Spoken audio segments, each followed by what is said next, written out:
आजचा विषय आहे कम्फर्ट फूड. मे महिन्याचे कडक उन्हाळ्याचे दिवस. नेमक्या त्या उन्हाच्या काहिलीच्या दिवसातच आमच्याकडे 2 जर्मन मुलं स्टुडंट्स एक्सचेंज प्रोग्रॅमच्या माध्यमातून राहायला आली. ती दोघं घरात राहायला आल्यानं घरातला संवाद साहेबाच्या भाषेत होत होता.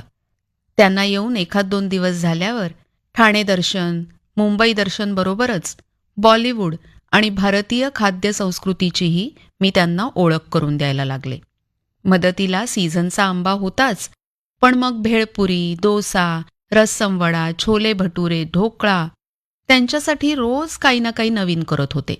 जोडीला butter chicken, Chettinad chicken, mutton biryani, सुरमई फ्राय हा सामिष आहारही होताच. मुलं अगदी मजेत होती.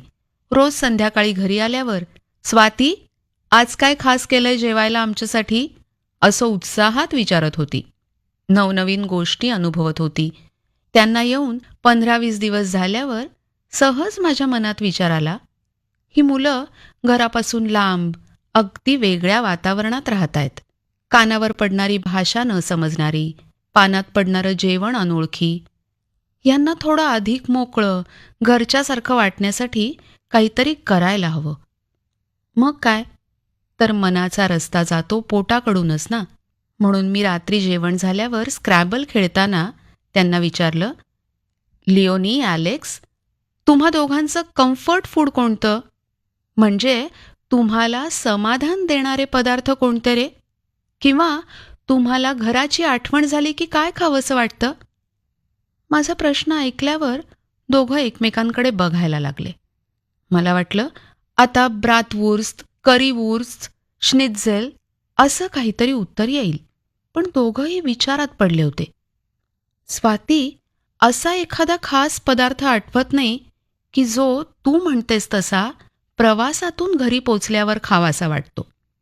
ह्या उत्तरामुळे मला आठवले माझे देशापरदेशातील अनेक प्रवास आणि त्यानंतर घरी येऊन खाल्लेला वाफाळता वरण भात, लिंबू तूप मीठ, आजारपणात खाल्लेला गरम गरम तूप मेतकूट गुरगुट्या भात, दमून आल्यावर पोटात गेलेली कढी खिचडी.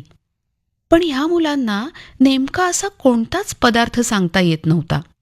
जर्मन मुलांची ही तऱ्हा, मग माझ्या भारतीय मुलाची कथा काय असेल हे जाणून घेण्यासाठी मी लगेच परदेशातल्या माझ्या लेकाला फोन लावला.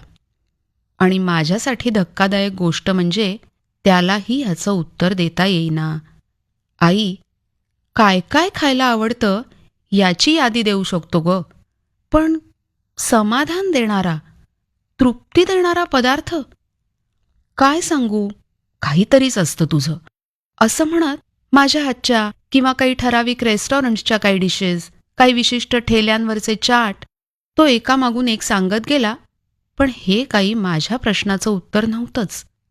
श्रोते हो, तुम्ही रातातुई नावाचा सिनेमा पाहिलायत का? नसेल तर पहा.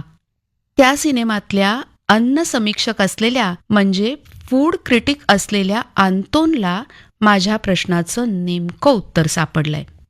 लिंग्विनीने शिजवलेली रातातुई खाऊन त्याने जेव्हा डोळे मिटले तेव्हा जिभेवर रेंगाळलेली चव त्याला घेऊन गेली फ्रान्समधल्या त्याच्या छोट्याशा गावात.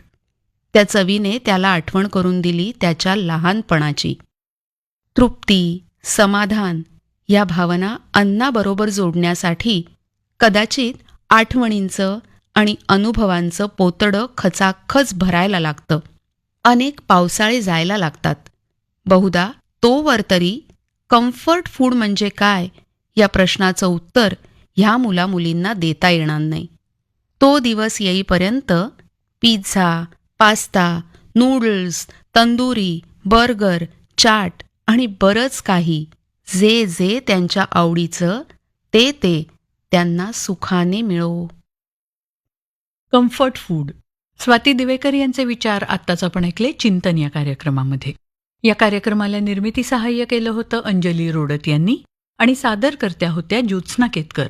आणि याचबरोबर आजचा कार्यक्रम संपला. पुन्हा भेटूया उद्याच्या भागात. नमस्कार.